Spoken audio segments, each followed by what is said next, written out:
awesome. Hi, my name is Lisa Brody, and everybody watches accesstv.org. Peace.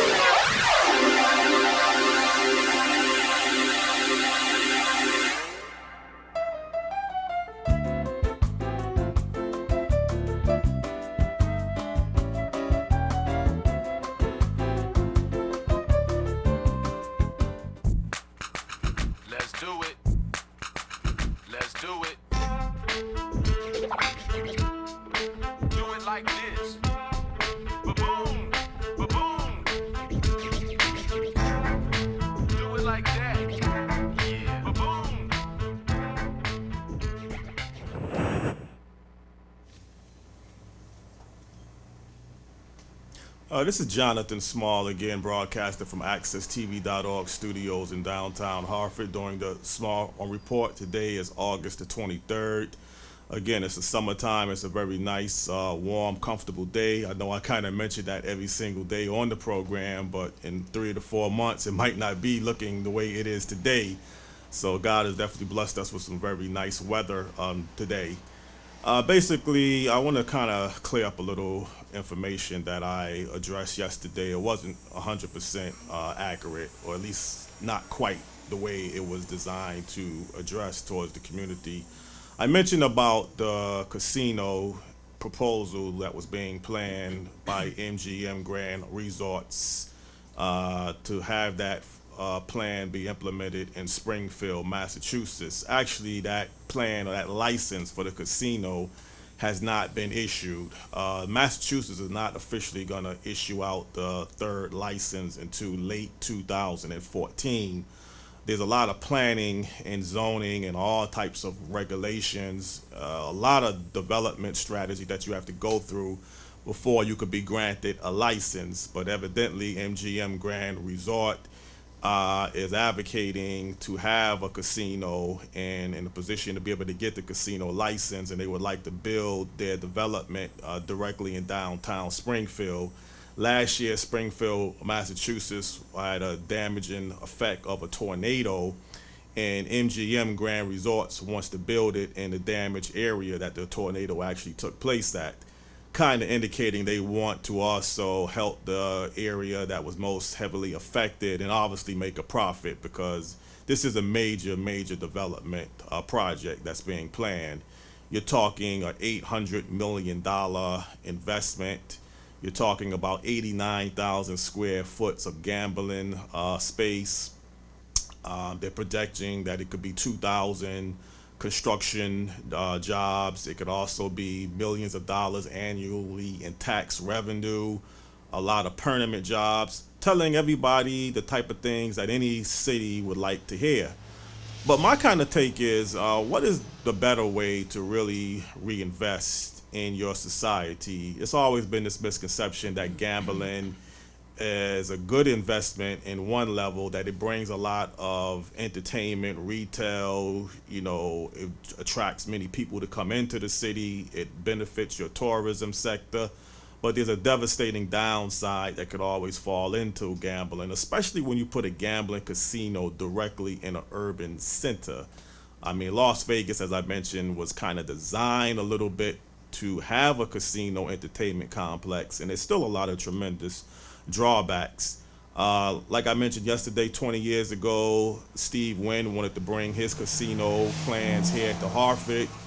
The leadership here really didn't want that to happen, and 20 years later, I would say Hartford still needs a lot of development, but it has something that you could at least look at. I mean, we put $1 billion in the Adrian Landing downtown development project, basically investing money with the Connecticut Convention Center, the Connecticut Science Center, the Marriott, some infrastructure work dealing with the Riverside Park, connecting parts of your downtown to your surrounding towns and to your parkland areas.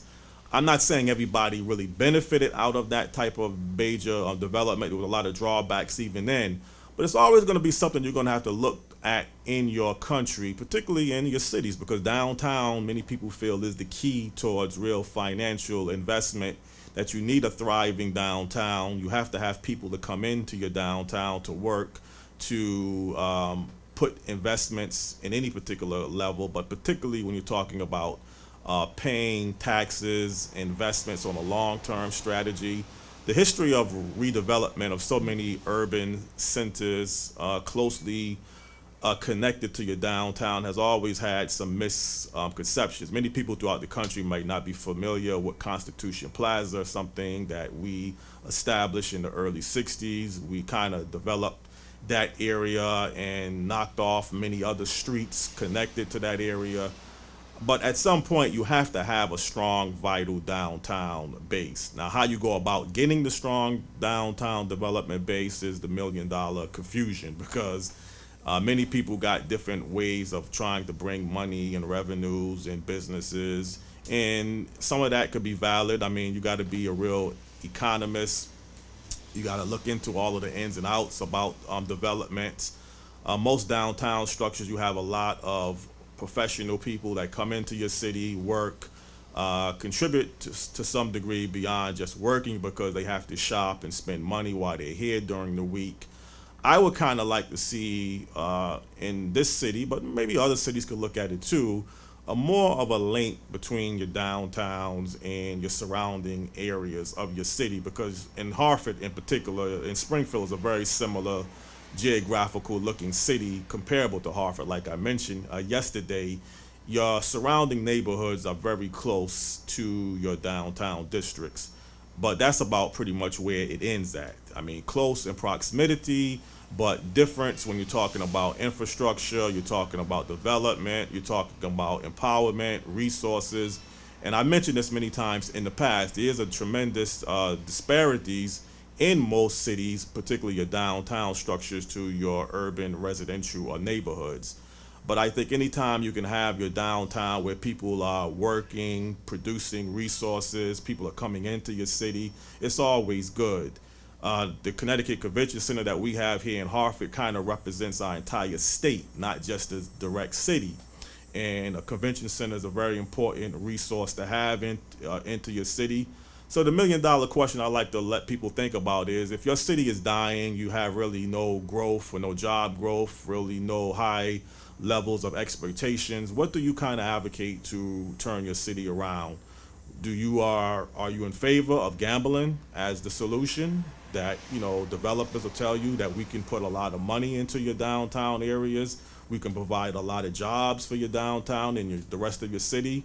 Or are you more encouraged to look a little bit beyond the box?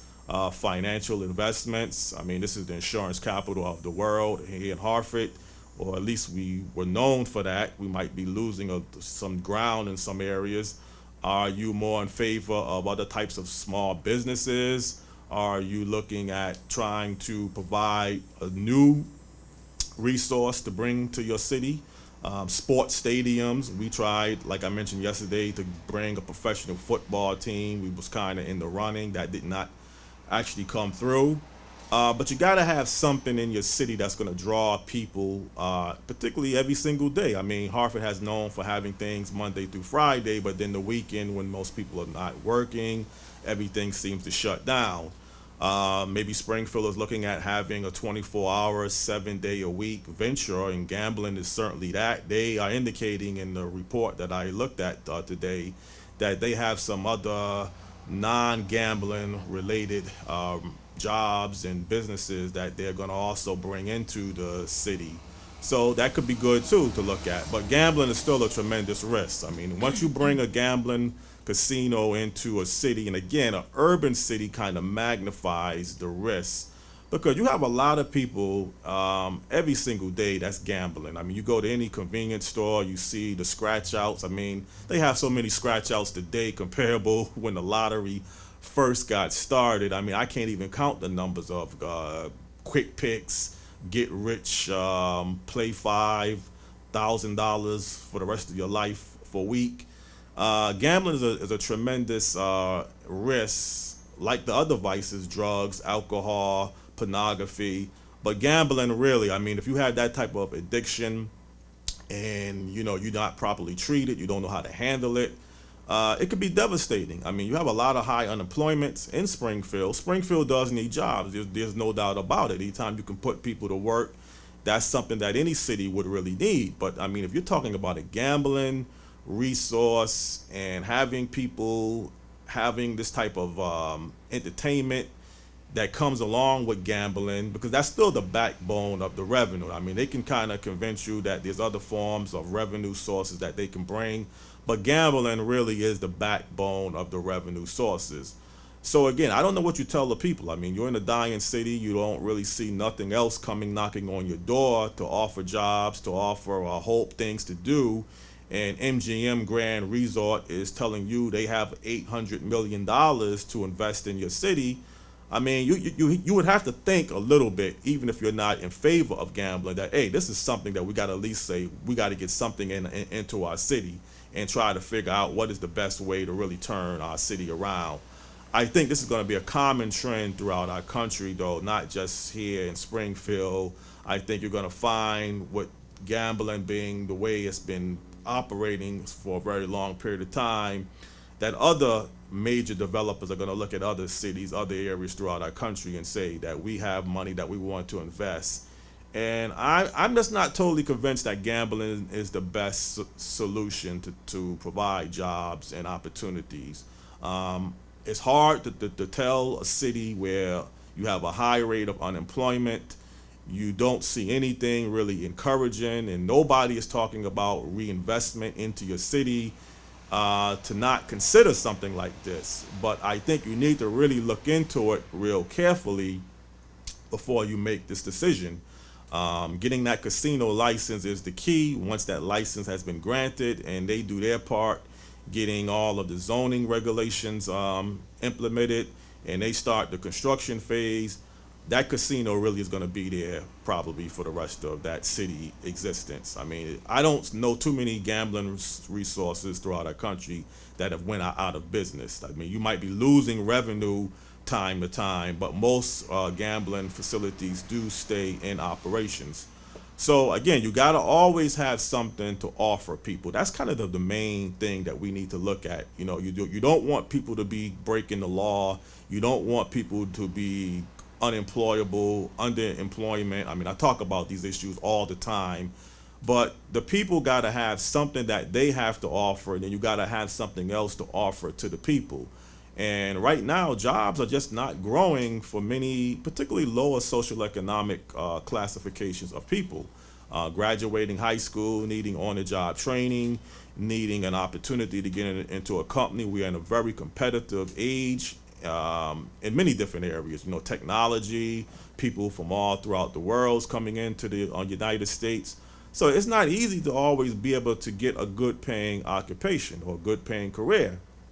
So leadership has to play a tremendous role in trying to fix this problem, because it is a major problem. I mean, unemployment and not having opportunities. I mean, opportunities can be available in many different levels beyond just employment. Excuse me. But you still got to look at jobs, job growth, economic development, long-term strategies to really have something where your cities and your communities could have something to flourish. Most cities, particularly urban cities, have lost tremendous grounds for a very long time. There's been a lot of downtown development projects going into the 60s, going into the 80s. This is just a new form, most likely, and I think everything needs to be put on the table. Anytime you're talking about reinvestment and developers spending their own money, they're going to want things done the way they want things to be done. And when you start to get community leaders telling people who have their own money to spend and invest how to invest their money, that's kind of what we had the problem with here with our proposed casino 20 years ago. It just doesn't work. It's their money. They want to do with their money the way they want to have their money invested. So I just want to wrap everything up today on this gambling casino proposal. It's not a done deal, as I mentioned in the beginning of the show in Springfield. The final license, the casino license, will not be granted until late 2014. But it is something for everybody to think about. Gambling could be a new source of trying to convince people that this is the best way to have your city developed. And it's not the best way, in my opinion, and it's not the only way, but it is a way. it is a way that can generate revenue, but there's just a lot of pros and cons that goes into this. So again, tomorrow will be Friday. We'll be ending the week doing the small report. I hope everybody was able to pick up something over the past 2 days on this particular topic. I think it's a very controversial topic. It gets into some critical areas, but it is something we need to look into and be clearly aware of what's being planned to develop many cities that have really no hope and no resources. So again, this is Jonathan Small doing the Small Report. I enjoyed myself again today doing this particular program. I hope everybody will have a very blessed day. I look forward to seeing you tomorrow doing the Small Report. And to the next time we meet, I wish everybody the best of health, the best of luck, and God bless you.